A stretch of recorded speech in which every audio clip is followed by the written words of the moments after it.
Tucker. He was saying that Mike McDaniel would be a candidate for the Browns job if both teams end up making a change. What do you think the reaction would be from Browns fans if it in fact does go that direction?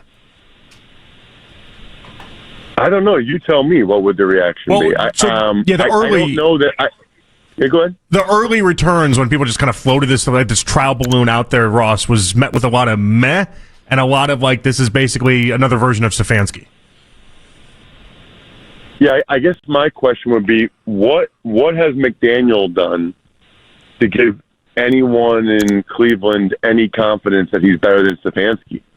I don't think we can sell you on this.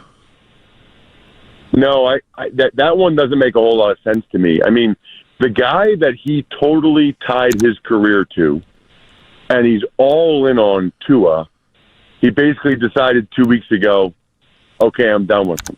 Those guys were tied at the hip. They were thick as thieves. They realized that their professional fates were tied with each other, and he basically, I guess, to try to secure his position there in Miami, kind of, threw Tua under the bus, so to speak. And that's what it felt like with that decision. And maybe Tua deserved to get benched or whatever, and all that stuff is fine. But it just seems to me like there was a very specific reason why he did that, sort of a last-ditch effort to say, I'm good, Tua's not, I should still be here. I'm not the reason why we haven't won as many games as we needed to the last couple of years. So the Cleveland Browns are facing a moment of reckoning that could reshape the entire franchise. And at the center of this brewing storm stands one name that has Browns fans scratching their heads, shaking their fists, and asking one simple question. Are you serious right now, Mike McDaniel? The same Mike McDaniel who just benched his quarterback in Miami after tying his entire career to him. The same Mike McDaniel who's now being floated as Cleveland's potential savior. But here's where it gets really interesting. While the media circus spins around coaching rumors and front office drama, there's a hidden story that's been buried under all the noise. A story about a rookie quarterback who's been thrown into a burning building and somehow expected to walk out unscathed. Shedeur Sanders. And the data that just surfaced doesn't just defend him. It exposes a systemic failure so profound that it raises serious questions about who's really to blame in Cleveland. Let me break this down for you from the beginning, because this story has more layers than you think. According to ESPN's Jeremy Fowler, This is what this video is. Doubt received unfair criticism and has been placed into a system set up for him to fail. And if you do not believe me or you base your opinions off of false narratives or vibes, let me walk you through the data that disproves the most common critiques about him, because context matters. And yes, it is. McDaniel has emerged as a legitimate candidate for the Browns' head coaching position if both Cleveland and Miami decide to make changes this offseason. That's right. The coach who's currently sitting at 35-32 in Miami, who's never won a playoff game, and who just publicly threw his quarterback under the bus to save his own skin, is apparently on Cleveland's radar. Mary Kay Cabot, one of the most connected Browns insiders, confirmed that McDaniel has been on the organization's radar for some time. She noted that the Browns have always admired his brilliant offensive mind, his innovative play calling, and his strategic thinking. But here's the problem. Admiration doesn't win football games. And if you listen to what actual Browns insiders are saying, you'll hear something very different than the carefully worded front office praise. Ross Tucker, speaking on NFL radio, didn't mince words when asked about the Mike McDaniel speculation. His reaction, a collective shrug from Cleveland's fanbase. Tucker pointed out that McDaniel's recent decision to bench Tua Tagovailoa after years of tying their professional fates together raised serious red flags. These guys were thick as thieves. They realized their careers were linked. And then in what appeared to be a last-ditch effort to secure his position in Miami, McDaniel made the call. Tua was done. The message was clear. I'm good. Tua's not. I should still be here. I'm not the reason why we haven't won. Now let's pause for a second and really think about what that means for Cleveland. You're telling me that the Browns, a franchise desperate for stability and leadership, are seriously considering dropbacks. That is not a little bad. That is nearly half the time that he drops back. The league average is 26.5%. So before you blame the quarterback, you have to admit reality that the pocket is collapsing constantly. Then people say every rookie struggles like this. No, they don't.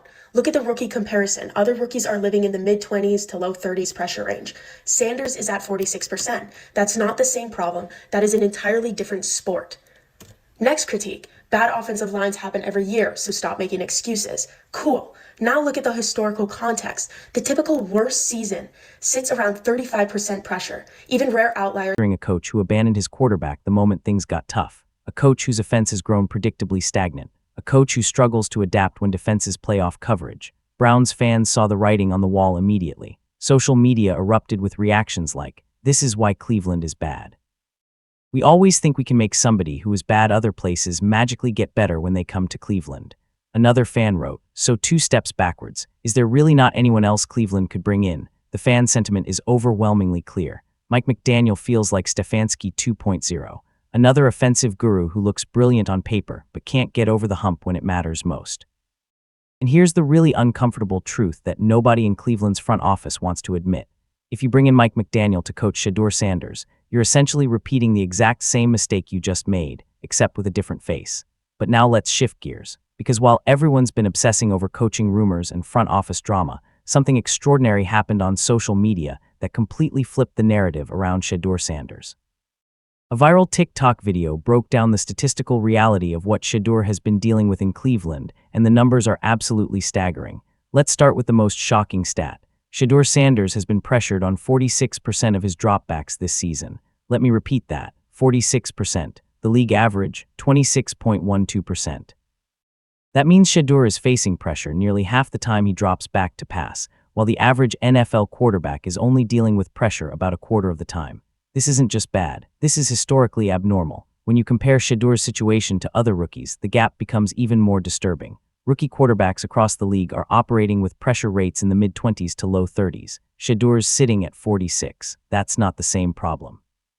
That's an entirely different sport. Critics love to say that every rookie struggles, that bad offensive lines happen every year, so stop making excuses. But here's where the data destroys that narrative. Even in the worst offensive line seasons in recent NFL history, the typical worst performance hovers around 35% pressure rate. Rare outliers might hit 39%. Shedeur Sanders is at 46%. Let me put this in perspective. According to Pro Football Network's offensive line rankings entering Week 17, the Browns have allowed pressure on 44.6% of dropbacks, which is the worst in the entire NFL. They also allow quick pressure within 2.75 seconds on 17.7% of dropbacks, which ranks 6th worst in the league. And when it comes to run blocking, Cleveland averages just 0.37 yards before contact.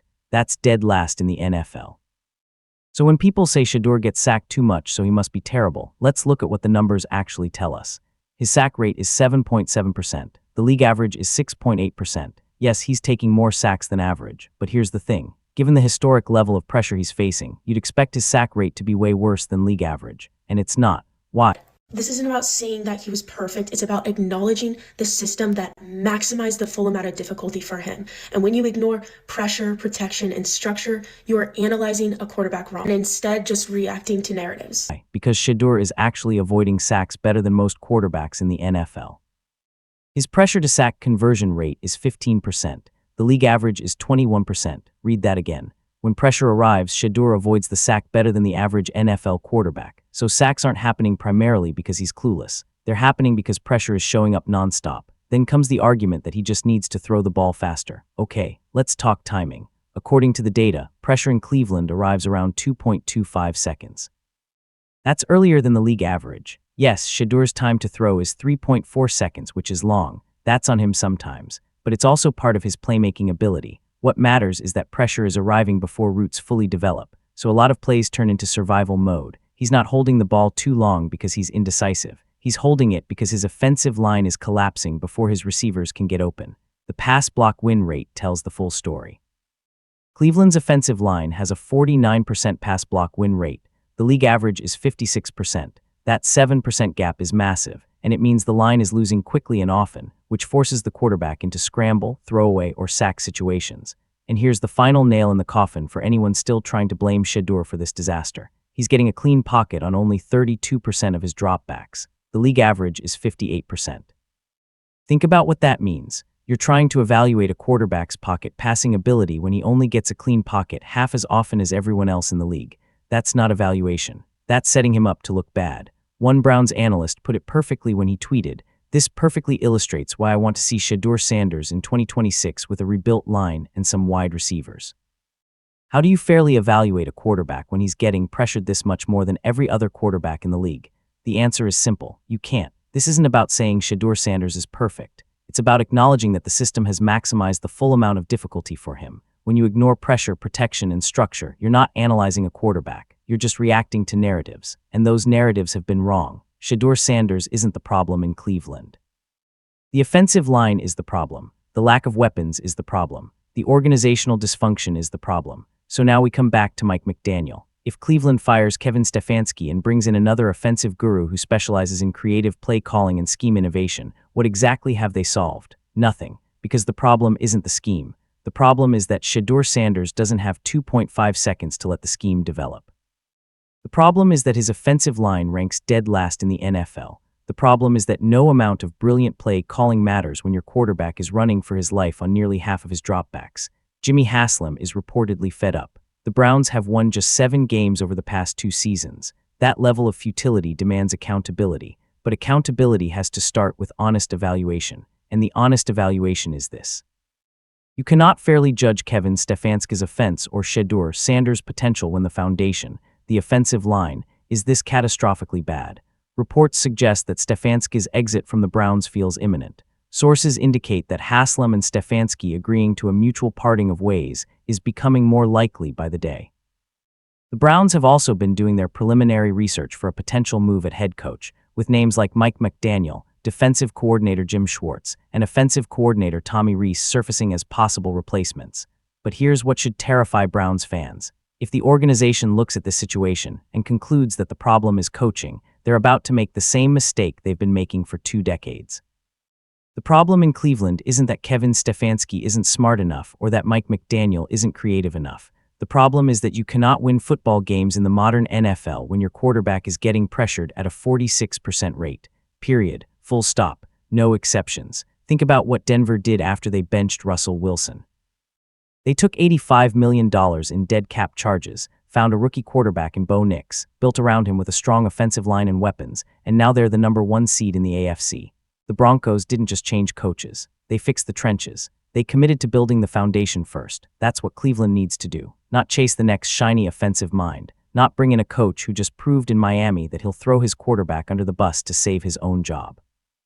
Fix the offensive line. Invest in protection. Give Shedeur Sanders or whoever your quarterback is an actual chance to succeed. Because here's the uncomfortable reality. Mike McDaniel in Cleveland with this offensive line will produce the exact same results as Kevin Stefanski in Cleveland with this offensive line. Failure. You can scheme all you want. You can motion and shift and get creative with your play calling.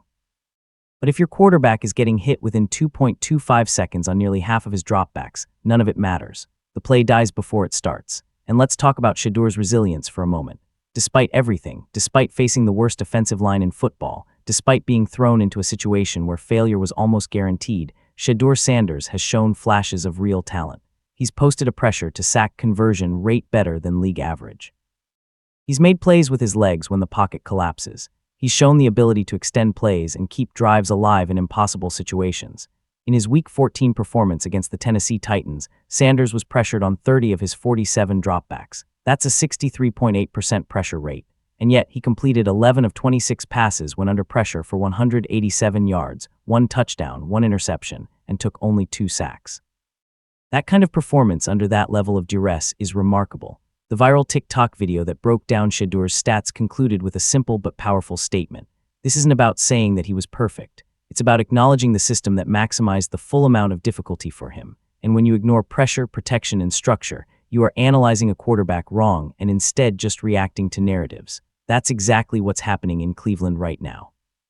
The media narrative says Shedeur isn't ready. The stats say he's been put in an impossible situation and somehow survived. So as we head into the offseason, the Browns face a critical decision. Do they chase the next big coaching name and hope that somehow a different play caller will magically fix a 46% pressure rate?